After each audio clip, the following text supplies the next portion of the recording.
नमस्कार दोस्तों, मैं कुलदीप श्रीवास्तव और आरजीयू के इस पोर्टल पे आप सभी का बहुत बहुत स्वागत है। लास्ट की कुछ वीडियोस में हमने गेट की प्रिपरेशन की बात करी थी कि कैसे गेट की प्रिपरेशन को स्टार्ट किया जाए। अभी हम बात करने जा रहे हैं एसएससी जेईई की प्रिपरेशन के बारे में।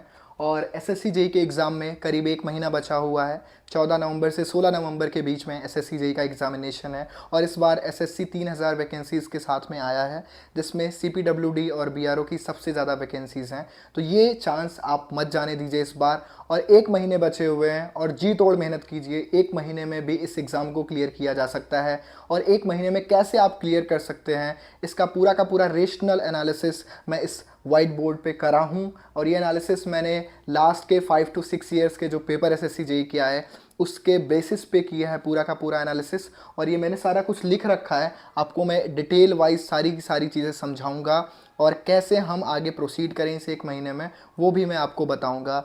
और अगर आप बिगिनर हैं इस जर्नी में एसएससी जेईई की और आप पहली बार स्टार्ट करने जा रहे हैं प्रिपरेशन, नेक्स्ट ईयर आप प्लान कर रहे हैं, then also this video is very helpful for you. तो अब हम इस वीडियो को स्टार्ट करते हैं और इस वीडियो में हम बात करेंगे सब्जेक्ट वाइज वेटेज की, कैसे किस सब्जेक्ट का कितना वेटेज है। तो सबसे पहले एसएससी जेईई की एग्जामिनेशन में आपको ये याद रखना है कि जो क्वेश्चंस आते हैं 100 क्वेश्चंस टेक्निकल पार्ट से आते हैं और 50-50 क्वेश्चंस आपके आते हैं जो नॉन टेक्निकल पार्ट होते हैं। नॉन टेक्निकल के बारे में हम नेक्स्ट वीडियो में कवर करेंगे। पहले हमने सोचा कि हम टेक्निकल के बारे में बात करें, क्योंकि नॉन टेक्निकल ऑलमोस्ट सभी का एक एवरेज लेवल पे प्रिपरेशन होती है, रीजनिंग को छोड़ दिया जाए तो।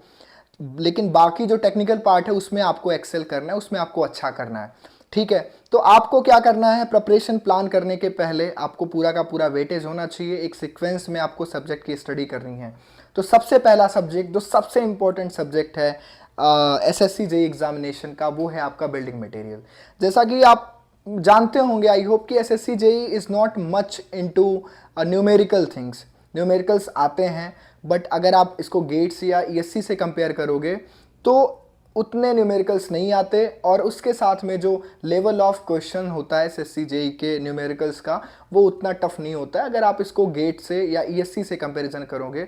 मैं ये नहीं बोल रहा कि एसएससी जेईई बहुत आसान एग्ज़ाम है, आप बहुत आसानी से क्लियर कर सकते हो और बहुत ही मतलब कोई भी क्लियर, ऐसे मैं नहीं बोल रहा कि इसको मैं डिमीन नहीं कर रहा हूँ।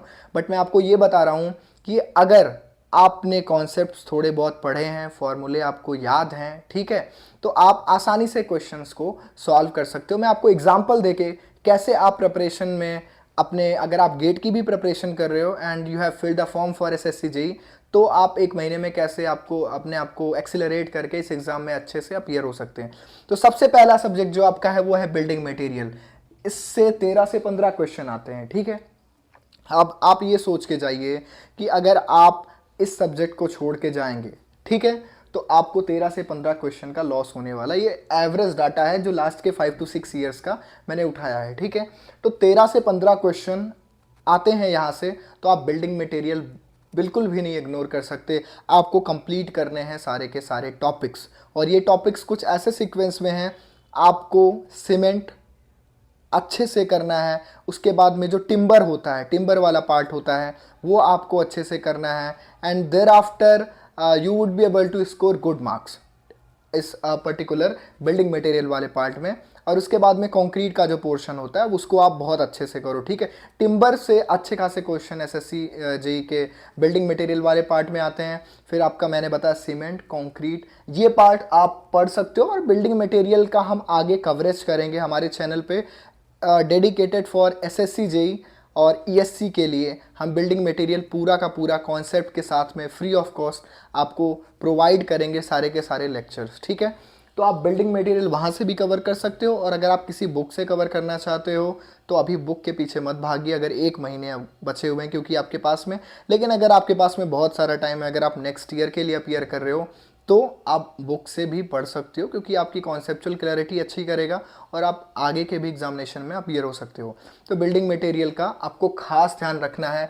Building material is very important subject, ठीक है। और उसके बाद में आपका हो गया सर्वेइंग का सब्जेक्ट। सर्वेइंग, अब मैं आपको बताता हूँ क्या डिफरेंस होता है गेट के एग्ज़ाम में, एसएससी जेईई के एग्ज़ाम में, अगर मैं ऐसे एनालिसिस करके बात कर रहा हूँ, ठीक है। सर्वेइंग का आपका हो गया, सर्वेइंग का वेटेज होता है गेट के एग्ज़ाम में 3 to 4 मार्क्स का, ठीक है। यहाँ पे 10 to 12 क्वेश्चंस आ रहे हैं आपके सर्वे से, ठीक है। सर्वे से 10 to 12 क्वेश्चंस आ रहे हैं और सर्वे बहुत ही छोटा सब्जेक्ट है। अगर आप कंपेयर करोगे इसको आरसीसी से, स्टील से और स्ट्रक्चरल एनालिसिस से, तो ये बहुत छोटा सब्जेक्ट है और आप इसको बहुत आसानी से कवर कर सकते हो आई थिंक, क्योंकि इसमें आपको कुछ स्पेसिफिक टॉपिक्स हैं जिसको आपको डिटेल में पढ़ना है, और जैसे लोकल अट्रैक्शंस वगैरह हो गए, और ये सारे के सारे नॉमिनी कल्चर्स जो होते हैं वो मेरिडियन वगैरह आप पढ़ते हो, मैग्नेटिक मेरिडियन हो गया, अर्थ का मेरिडियन हो गया, वो सारे कॉन्सेप्ट्स जो हैं वो आपको पढ़ने हैं, वहाँ से क्वेश्चन डायरेक्टली पूछ लिए जाते हैं, ठीक है। तो वो क्वेश्चन को आप नहीं इग्नोर कर सकते, न्यूमेरिकल सर्वेइंग में से आ जाते हैं। और सर्वेइंग में सबसे ज़्यादा इंपॉर्टेंट हो जाता है आपका लेवलिंग का चैप्टर जो होता है, उसमें से थ्योरी भी बन सकती है और न्यूमेरिकल्स भी अच्छे से बनाए जा सकते हैं, ठीक है। तो सर्वे आपको इग्नोर नहीं करना है। And after that RCC and PSC. PSC means pre stressed concrete, right. तो आरसीसी और पीएससी में, जैसे आरसीसी आप जब गेट के लिए जाते हो तो गेट के लिए आप RCC you may ignore, I am not suggesting you, but आप इग्नोर कर सकते हो। बट अगर आप आरसीसी की बात कर रहे हो एसएससी जेई के एग्जामिनेशन में स्पेसिफिकली, तो आरसीसी में और पीएससी जो लास्ट चैप्टर्स में आता है प्री स्ट्रेस्ड कंक्रीट, वो आपको पढ़ के जाना पड़ेगा, ठीक है। और अगर आप गेट की प्रिपरेशन कर रहे हो तो प्री स्ट्रेस्ड कंक्रीट एकदम श्योरिटी होती है आरसीसी में कि आपको ये पढ़ के ही जाना है। उससे 2 से 4 क्वेश्चन, सॉरी 2 से 4 मार्क्स के क्वेश्चंस आ जाते हैं, ठीक है। तो आपको इस चीज़ का बहुत ध्यान रखना है क्योंकि ये कोइंसाइड कर रहा है गेट के साथ में भी। तो आपको आरसीसी का जो है और पीएससी का, इसका खास कर ध्यान रखना है। एसएससी जे में क्वेश्चंस का लेवल बहुत टफ नहीं होता। Again and again I am saying, अगर आपने बेसिक्स भी कवर करें अच्छे से तो आप 90% ऑफ द क्वेश्चंस आसानी से कर सकते हो। मैं बार बार बोल रहा हूँ, बेसिक्स आपको क्लियर करने पड़ेंगे जब लेक्चर्स आप देखोगे या जब आप नोट्स पढ़ोगे, ठीक है। उसके बाद में आपका आता है जियोटेक, ठीक है। जियोटेक के लिए आप बिल्कुल भी परेशान मत होइए। हमारे चैनल पे, इस आरजीयू के पोर्टल पे आप सभी को सॉइल की और बिल्डिंग मटेरियल की पूरी प्लेलिस्ट कुछ ही दिनों में आपके पास में अवेलेबल होगी, राइट। और उसके बाद में आपका हुआ बचा फ्लूइड मैकेनिक्स, ठीक है, सीपीएम एस्टिमेशन। अब सीपीएम एंड एस्टिमेशन जो है, कंस्ट्रक्शन प्रोजेक्ट मैनेजमेंट और कॉस्ट एंड एस्टिमेशन को, दोनों को मैंने यहाँ पे इंक्लूड किया है। इससे 7 to 9 क्वेश्चन आते हैं, ठीक है। और फ्लूइड मैकेनिक्स, अब मैं आपको बताता हूँ क्वेश्चन जो है फ्लूइड मैकेनिक्स में। एक क्वेश्चन मैं गो थ्रू कर रहा था, तो फ्लूइड मैकेनिक्स में आप गेट का क्वेश्चन और एसएससी जेई के क्वेश्चंस में कंपैरिजन कर सकते हो। अब लेवल नहीं डिसाइड कर सकते कौन सा टफ होता है कौन सा इजी होता है, राइट। गेट में डीप अंडरस्टैंडिंग होनी चाहिए, न्यूमेरिकल कैपेबिलिटी होनी चाहिए, एसएससी जेई में भी न्यूमेरिकल कैपेबिलिटी होनी चाहिए, बट हाँ आपके पास में एक थ्योरी भी याद करने की कैपेबिलिटी होनी चाहिए, ठीक है। तो अब फ्लूइड मैकेनिक्स में डायरेक्टली ये जो क्वेश्चन पूछ, लाइक आपका काइनेमेटिक विस्कोसिटी होती है, ठीक है, न्यू, इसकी इन्होंने डायमेंशंस पूछी थी, ठीक है। अब आप ये बताओ कि ये तो आप लेवल नहीं बता सकते, और ये गेट 2022 के सेट 2 में भी आया हुआ था, राइट। तो अभी ये क्वेश्चन दोनों सेम एक तरीके से पूछे जा रहे हैं, तो ऐसा नहीं है कि हाँ कोई एग्ज़ाम का एक बेसिक डिफरेंस जो लेवल का है वो एग्जिस्ट करता है, ऐसा कुछ नहीं होता। अगर आप एसएससी जेई की भी प्रिपरेशन कर रहे हो तो आपको मेहनत करनी पड़ेगी, ठीक है।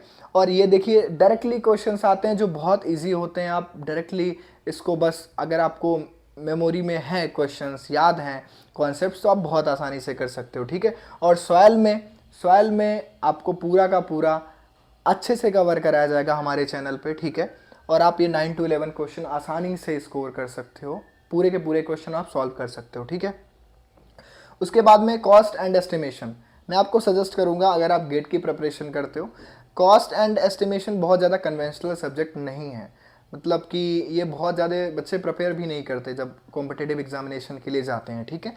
बट कॉस्ट एंड एस्टिमेशन के लिए दत्ता एंड सुंदरम की बुक आती है, आप उसको पढ़ सकते हो।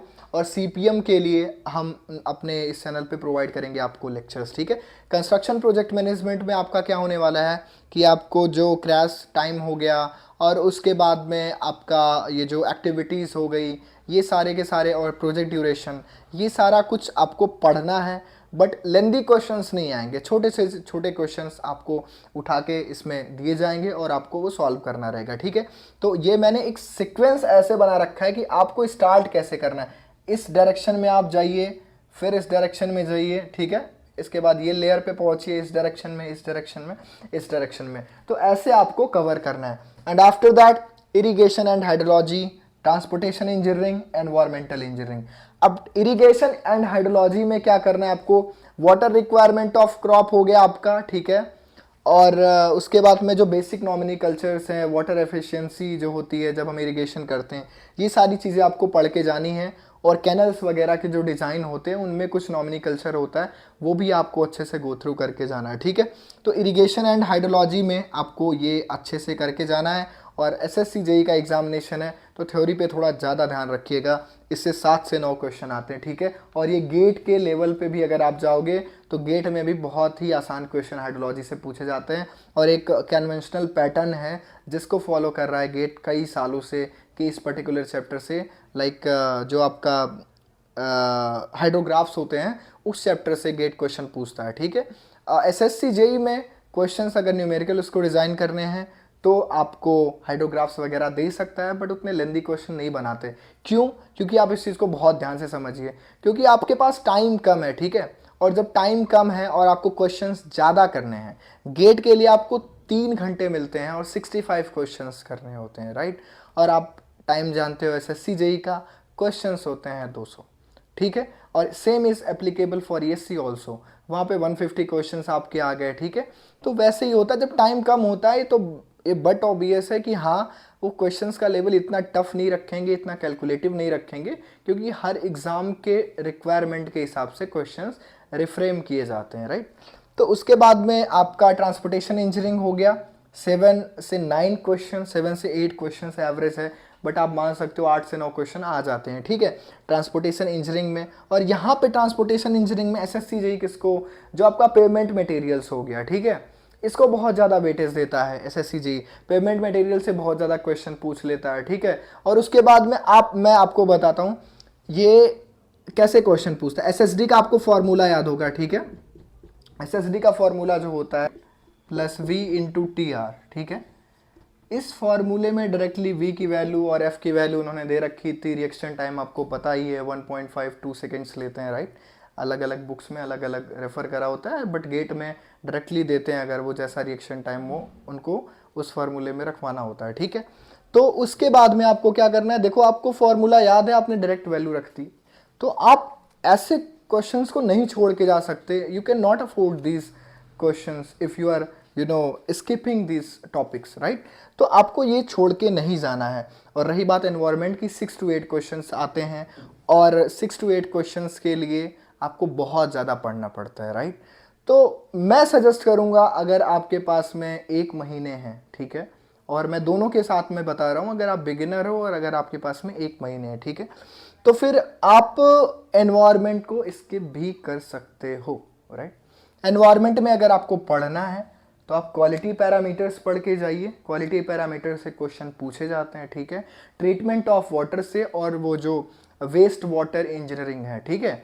तो आपको मैं सारा पढ़ने को सजेस्ट नहीं करूँगा, ठीक है। तो आप इसमें एनवायरनमेंट में अगर पढ़ना चाहो तो क्वालिटी पैरामीटर्स पढ़ सकते हो, ठीक है, ट्रीटमेंट ऑफ वाटर पढ़ सकते हो, ठीक है। और उसके बाद में आपका वेस्ट वाटर का जो कॉन्सेप्ट है, यहाँ पे मैं लिख नहीं पा रहा हूँ प्रॉपरली, ठीक है, वेस्ट वाटर का कॉन्सेप्ट है वो आपको पढ़ना है, लाइक बीओडी सीओडी वाला कॉन्सेप्ट हो गया, ठीक है।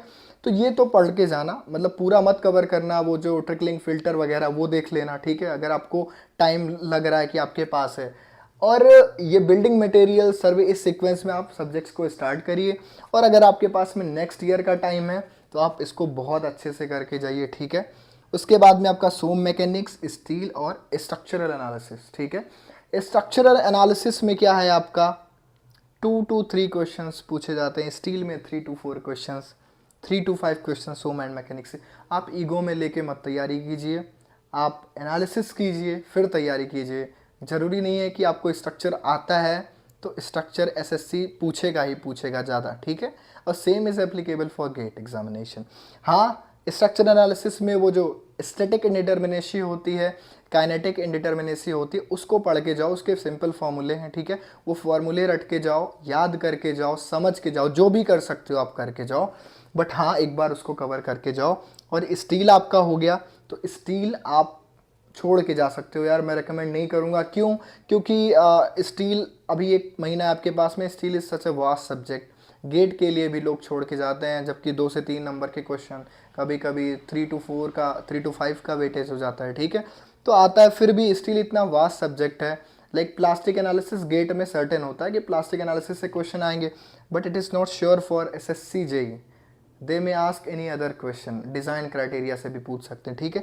तो आप अपना टाइम वहाँ पे इन्वेस्ट मत करो। सोम एंड मैकेनिक्स में भी आप अपना टाइम मत इन्वेस्ट करो। 1 महीने वाले लोगों के लिए मैं ये बता रहा हूँ।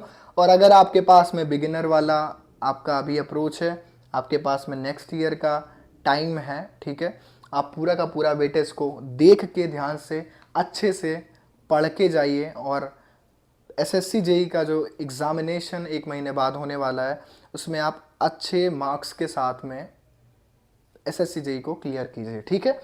और आप अभी सोच रहे होंगे कि हाँ, ये जो मैं एनालिसिस आपको पूरा बताया, ठीक है, तो ये फिजिबल है या नहीं है। मैं आपको बताता हूँ। बिल्डिंग मटेरियल आप 4 से 5 दिन में एक नोट्स आपको कई ऑनलाइन वेबसाइट से मिल जाएंगी। Even you can get the notes of building material on our Telegram channel also, right. हम टेलीग्राम चैनल का लिंक नीचे डिस्क्रिप्शन में डाल रखे हैं, ठीक है। तो आप वहाँ से जाके और बिल्डिंग मटेरियल के नोट्स पढ़ सकते हो। सर्वेइंग और RCC एंड PSC, ये सारे सब्जेक्ट्स आप एक सीक्वेंस में पढ़ना स्टार्ट करो। जितना होगा ठीक है, अगर नहीं भी होता है आपसे पूरा का पूरा, रीजनिंग एंड एप्टीट्यूड का सेक्शन भी बचा हुआ है, उससे भी क्वेश्चंस करने हैं आपको। और उसके बाद में ये सारा का सारा आपको प्रॉपरली कवर करना है, ठीक है, अगर आपके पास टाइम बचता है। बट ये लास्ट के जो 3 सब्जेक्ट्स मैंने लिखे हैं, इसको आई विल रिकमेंड यू कि अगर आपके ये सारे हो भी जाएं, तब भी आप क्वेश्चन प्रैक्टिस करो, रिवीजन पे फोकस करो, इस पे मत जाओ। अगर आप 8 to 10 क्वेश्चंस 100 में छोड़ भी देते हो, 90 क्वेश्चंस में अटैम्प्ट करते हो, even then you are secure enough to crack the SSC JEE examination, ठीक है। मैंने गेट के लिए जैसी अप्रोच अपनाई थी और उस एग्ज़ाम को मैंने कैसे क्लियर किया, आई एम टेलिंग यू कि लास्ट के कुछ दिनों में मैं काफ़ी सीरियस हुआ और मैंने प्रिपरेशन अपनी कंटिन्यू रखी। बिकॉज गेट 2022 के टाइम में क्या हुआ था आपका कि पोस्टपोन का डिमांड चल रहा था, इवन सुप्रीम कोर्ट में केस पेंडिंग था, तो उस टाइम बहुत डिस्ट्रैक्शंस थे, वो भी रीजंस थे।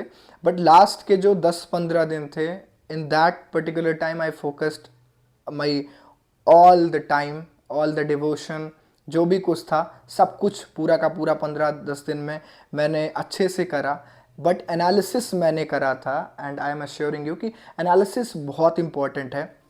आप एनालिसिस में टाइम मत वेस्ट करें, इसके लिए हमने आपको ये प्रोवाइड कर दिया। अब आप इसको पढ़िए, इसको समझिए, और अगर आपको कोई क्वेरी आती है तो नीचे डिस्क्रिप्शन बॉक्स में और यूट्यूब चैनल के लिंक में भी, यूट्यूब चैनल के जो अबाउट सेक्शन होता है उसमें मैंने अपना कॉन्टैक्ट नंबर भी प्रोवाइड करा है। हमारी टीम आपसे कॉन्टैक्ट करेगी अगर आपकी कोई क्वेरी होगी, ओके। सो ये सारा आपको आई होप कि समझ में आया होगा जो भी मैंने बताया है। और हमारे इस चैनल को आप सब्सक्राइब करें, जिससे बहुत सारे लोगों तक रीच हो सके। एंड आफ्टर दैट इस वीडियो को लाइक करें और शेयर करें लोगों में, जिससे बहुत सारे लोग इससे बेनिफिट हो सकें। Thank you so much for watching us. And Telegram channel पे हमारा लिंक पड़ा हुआ है डिस्क्रिप्शन बॉक्स में, उसको आप देख सकते हैं और उसके बाद में आप अपनी प्रिपरेशन कंटिन्यू कर सकते हैं। Thank you so much for watching us.